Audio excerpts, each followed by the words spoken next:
भल पाँच निहाती भाव आमर साहस सी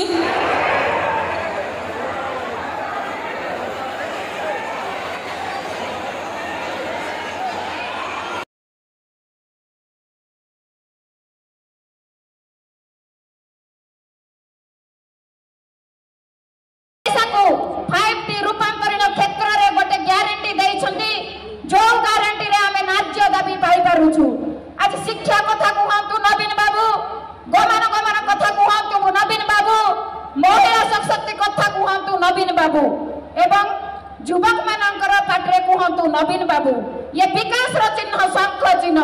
ये नवीन बाबू होउछंती एई ओडिसा गठन रो सारथी जोटा आमे समस्त सेतिर उपलब्ध करूछु। तेणु आमे समस्त नवीन बाबूंकर जो चिंताधारा को आगे नेबा पई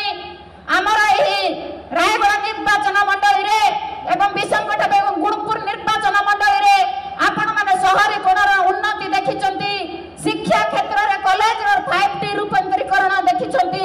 एवं रायगढ़ निर्वाचन मंडली रे बिजू बाबूंको प्लानेटोरियम ऑडिटोरियम हेची। तेणु धन्यवाद देवी माननीय मुख्यमंत्री को